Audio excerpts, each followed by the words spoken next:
Subscribe பண்ணாதவங்க subscribe பண்ணுங்க. அப்படியே பக்கத்துல இருக்க பெல் ஐகானையும் பிரஸ் பண்ணுங்க. புதனை ராசி அதிபதியாக கொண்ட கன்னி ராசி, உத்திரம் நட்சத்திரம் 2, 3, 4 பாதம், ஹஸ்தம் நட்சத்திரம், சித்திரை நட்சத்திரம் 1, 2 பாதங்கள் இருக்கிறவங்களுக்கு, அரசு பணியில் இருந்தவங்களுக்கு பணியில் இருந்து வந்த பிரச்சனைகள் குறையும், வெளியூர் மற்றும் வெளிநாடு தொடர்பான பயணங்கள் கைகூடும், வேலை செய்யக்கூடிய இடத்துல நிம்மதி இருக்கும், செல்வ சேர்க்கை தொடர்பான முயற்சிகள் உங்களுக்கு வெற்றியை கொடுக்கும், எதிர்பாராத சில வரவுகள் மூலமாக சேமிப்புகள் அதிகரிக்கும், முதலீடு தொடர்பான விஷயங்களில் ஆலோசனை பெற்று முடிவெடுப்பது நல்லது. நீண்ட நாளாக மனசில் இருந்த குழப்பங்களுக்கு தெளிவான பதில்கள் கிடைக்கும். கடன் சார்ந்த பிரச்சனைகளை எல்லாமே கொஞ்சம் கொஞ்சமாக முடிச்சு வைக்க போகிறீங்க.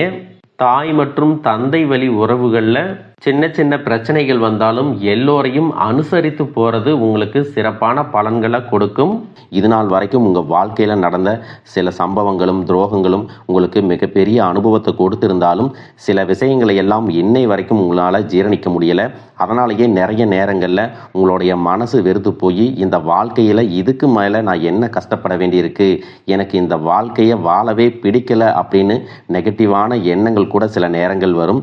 இதுக்கெல்லாம் என்ன காரணமாக இருக்குது அப்படின்னு பார்த்தீங்கன்னா, நீங்கள் ஒரு லட்சியத்தோடு செய்யக்கூடிய ஒவ்வொரு நல்ல விஷயத்தை கெடுக்கிறதுக்கும் உங்கள் முன்னேற்றத்தை தடுக்கிறதுக்கும் உங்களை அவமானப்படுத்துறதுக்கும் இங்கே நிறைய நபர்கள் எல்லாம் முயற்சி பண்ணிட்டு தான் இருக்காங்க.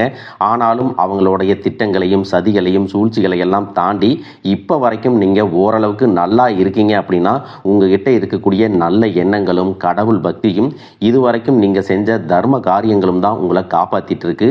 இதுக்கு முன்னாடி நல்ல நண்பர்களாக இருந்திருப்பாங்க, உறவுகளாக இருந்திருப்பாங்க. அவங்களுக்கே அவங்களுடைய சுயநலத்துக்காக சில துரோகங்களை எல்லாம் செஞ்சு உங்கள் வாழ்க்கையை கெடுக்கணும் அப்படின்னு நினைக்கும் போது யார் நல்லவங்க யார் கெட்டவங்க, இவங்க எந்த அளவுக்கு பொறாமையோடவும் வன்மத்தோடவும் இருந்திருக்கிறாங்க அப்படிங்கிறத ஓரளவுக்கு இப்போ புரிஞ்சிருப்பீங்க. இது எல்லாமே தெரிஞ்சும் கூட நீங்கள் என்னமோ பண்ணுங்க, மனசாட்சிக்கு விரோதமாக தப்பு செய்கிறவங்களுக்கு அந்த கடவுள் நிச்சயமாக உங்களுக்கு ஒரு தண்டனையை கொடுப்பார் அப்படின்னு தான் கடவுள்கிட்ட உங்கள் வேண்டுதலை வச்சுட்டு கடந்து போயிட்டுருக்கீங்க. இப்படி இருக்கக்கூடிய சூழ்நிலையில தான் தான் உண்டு தான் வேலை உண்டு அப்படின்னு இருக்கிறீங்க. உங்கள் மனசுக்குள்ளே 1000 கஷ்டம் இருந்தாலும் அதையெல்லாம் வெளியே சொல்லாமல் போலியாக சிரித்து சந்தோஷமாக இருக்கிற மாதிரி நடிச்சிட்டு இருக்கிறீங்க. இந்த வாழ்க்கை உங்களை எப்படி புரட்டி போட்டாலும் முடக்கி வச்சாலும் நீங்கள் எப்பவும் போல் சாதாரணமாக இருக்கிறதுனால உங்களை சுற்றி இருக்கிறவங்க எல்லாருமே இவங்களுக்கு என்னப்பா ஓஹோன்னு ஜாலியான வாழ்க்கை வாழ்கிறாங்க அப்படின்னு சொல்லுவாங்க. ஆனால் மனசில் நிம்மதி இல்லாமல் நிம்மதியாக தூங்க முடியாமல் நீங்கள் எவ்வளவு கஷ்டப்படுறீங்க அப்படிங்கிறது உங்களுக்கும் அந்த கடவுளுக்கும் மட்டும்தான் தெரியும்.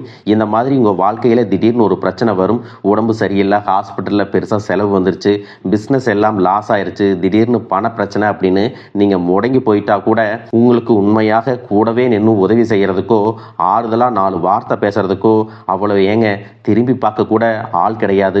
ஏதோ தட்டு தடுமாறி நீங்களாவே எந்திரிச்சு நிற்கிறப்போ உங்களை குறை சொல்கிறதுக்குனே நிறைய பேர் தேடி வருவாங்க. உங்கள் சொந்தக்காரங்க உங்கள் நண்பர்கள் ஒரு தேவை இருக்குதுன்னா மட்டும்தான் உங்கள்கிட்ட வருவாங்க. அந்த தேவை முடிஞ்சதுக்கப்புறம் உங்களை தூக்கி போட்டு போயிடுவாங்க.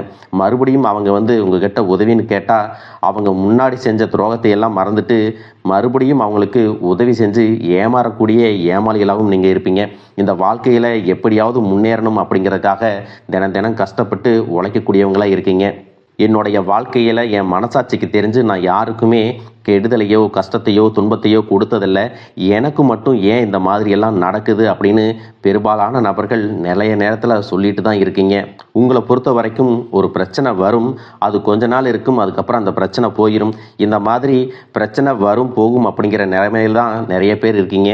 நீங்கள் என்னதான் அந்த பிரச்சனையை தவிர்க்கணும் அப்படின்னு நீங்களாக ஒதுங்கி போனாலும் உங்களை சுற்றி இருக்கிறவங்க உங்களை சும்மா விடுறதில்ல. கூடவே இருக்கக்கூடிய சில குடும்ப உறவுகளும் எதையாவது ஒரு காரணத்தை சொல்லி குடும்பத்துக்குள்ளேயும் வெளியேயும் ஏதாவது ஒரு பிரச்சனைகளை கொண்டு வந்துட்டு தான் இருக்காங்க. இது வரைக்கும் உங்கள் வாழ்க்கையில் நடந்ததையெல்லாம் விட்டுருங்க. இதுக்கப்புறமா உங்கள் வாழ்க்கையில் சின்ன சின்ன விஷயங்களை மாற்றிக்கிறது மூலமாகவும் கடந்து போகிறதன் மூலமாகவும் உங்களுக்கு என்னென்ன நன்மைகள் கிடைக்க போகுது அப்படிங்கிறத பற்றி தான் இந்த வீடியோ பதிவில் முழுசாக பார்க்க போகிறோம்.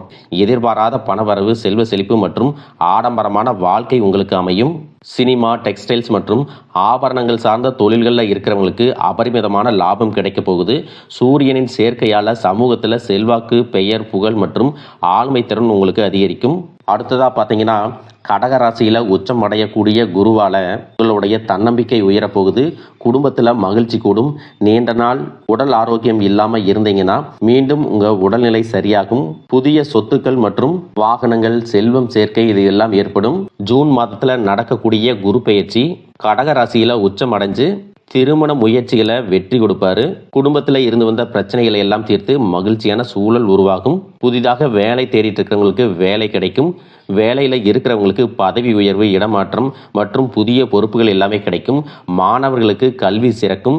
வெளிநாடு செல்வதற்கான வாய்ப்புகள் உருவாகும். நீண்ட நாட்களாக இருந்த நோய் உங்களுக்கு நீங்கும்.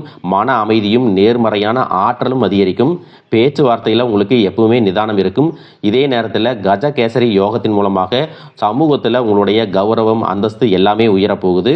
அடுத்ததாக 2026 ஆண்டு டிசம்பர் 5ஆம் தேதி நடக்கக்கூடிய ராகு கேது பெயர்ச்சியின் மூலமாக ராகு மகர ராசிக்கும் கேது கடக ராசிக்கும் பெயர்ச்சி ஆகிறாங்க.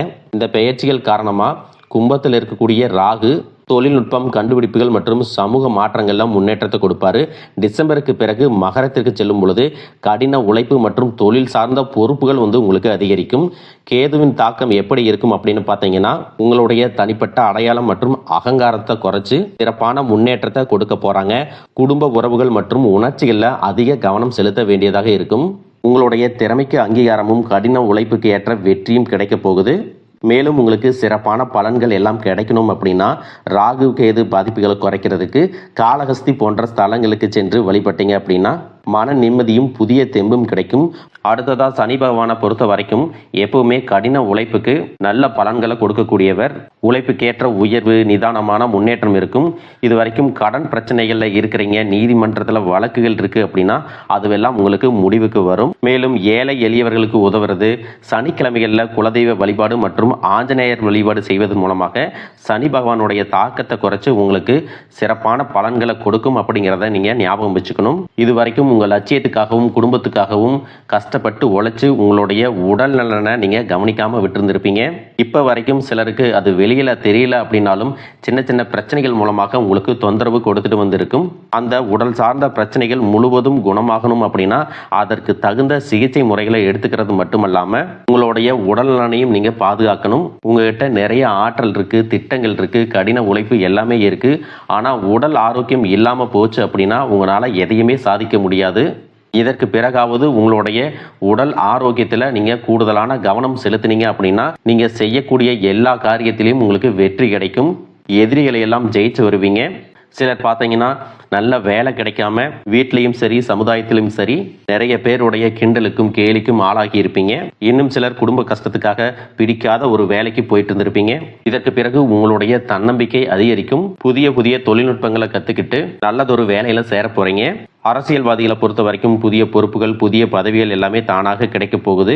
நம்மளுடைய குடும்ப உறவுகள், நம்முடைய நண்பர்கள் அப்படின்னு சொல்லிட்டு சிலருக்கு பெரிய ஒரு தொகையை கடனாக கொடுத்துட்டு அதை திரும்ப வாங்க முடியாமல், கேட்க முடியாமல் ஒரு விதமான மன அழுத்தத்துக்குள்ளாக இருப்பீங்க. அதனாலேயே உங்களுடைய உறவு கெட்டிருக்கும். அந்த பணம் உங்களுக்கு திரும்ப கிடைக்காது அப்படின்னு நீங்கள் முடிவே செஞ்சுருப்பீங்க. உங்ககிட்ட பணம் வாங்கினவங்க அவங்களுடைய தவறை புரிஞ்சுக்கிட்டு மனசாட்சியோட உங்களுக்கு அந்த பணத்தை திருப்பி கொடுப்பாங்க. குடும்பத்தில் இருக்கக்கூடிய நெருக்கடிகள் விலகும். செல்வாக்கு, அந்தஸ்து உயரும். கடவுள் நம்பிக்கை அதிகமாகும். பெரியவர்களுடைய உதவி உங்களுக்கு கிடைக்கும்.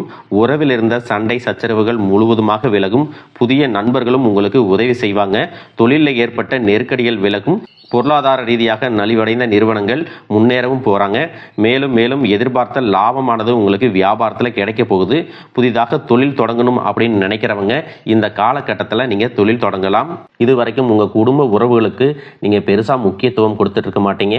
எத்தனையோ கஷ்டமான சூழ்நிலைகளில் உங்களோடு எல்லாவற்றையும் சகித்து கொண்டிருந்த குடும்ப உறவு சகிப்புத்தன்மையை இழந்து கடமைக்கு ஏதோ ஒரு வாழ்க்கையை வாழ்ந்துட்டு இருக்கிற மாதிரியான சூழ்நிலையில் இருந்திருப்பாங்க.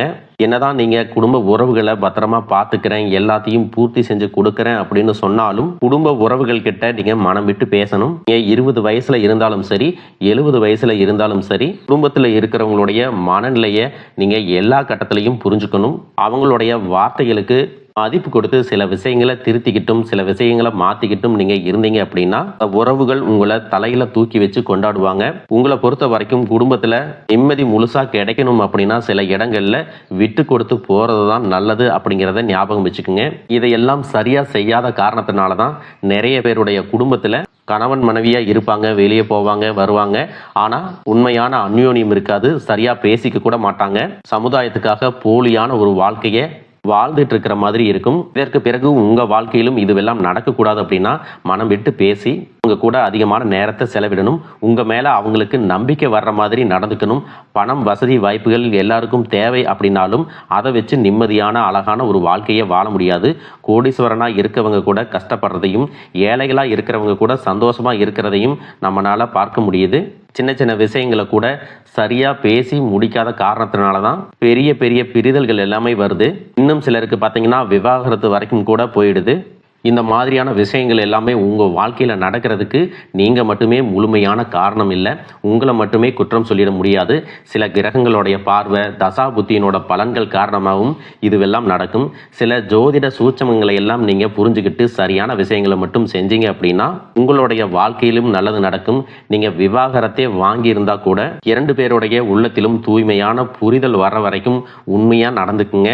உங்கள் வாழ்க்கையில் நடந்த சம்பவங்கள் எந்த மாதிரி சுச்சுவேஷனில் நடந்துச்சு அப்படின்னு மற்றவங்க சூழ்நிலையில் இருந்து உணர்வுபூர்வமாக நினச்சி பாருங்கள். நிச்சயமாக உங்கள் மனசுக்குள்ளே மிகப்பெரிய மாற்றம் வரும். இந்த மாற்றத்தின் காரணமாக குடும்ப உறவுகள் மீண்டும் சேர்வாங்க. இதுவெல்லாம் உடனே நடக்கலை அப்படின்னாலும் சில மாதங்களில் ஒன்றாக சேர்வதற்கான வாய்ப்புகள் இருக்குது. இந்த வாய்ப்புகள் சரியாக அமையும் போது நீங்கள் அதை பயன்படுத்திக்கிட்டீங்கன்னா உங்களுடைய வாழ்க்கை உங்களுக்கு பிடிச்ச மாதிரியே மாறும். உங்ககிட்டிருந்து வெளிப்படக்கூடிய தனி மனித ஒழுக்கம் மற்றும் மது மற்றும் போதை பழக்கங்களிலிருந்து விலகி இருக்கிறது. ஆரோக்கியமான உணவு பழக்க வழக்கங்கள் காரணமாக பல நாட்களாக விலகி இருந்த உறவுகள் மீண்டும் உங்களோடு வந்து சேர போகிறாங்க. புதிய நட்பும் நண்பர்களுடைய தொடர்பும் உங்களுக்கு ஏற்படும். இதுவரைக்கும் வாழ்ந்த வாழ்க்கையை விட வித்தியாசமான புதியதொரு வாழ்க்கையை இனி வாழ போகிறீங்க. உங்களுடைய நல்ல எண்ணங்களுக்கு எப்பவுமே உங்களுக்கு நல்லதே தான் நடக்கும். நம்பிக்கையோட ஒவ்வொரு அடியும் எடுத்து வைங்க. வாழ்க வளமுடன். மேலும் தகவலுக்கு எங்க சேனலை மறக்காம சப்ஸ்கிரைப் பண்ணுங்க. நன்றி.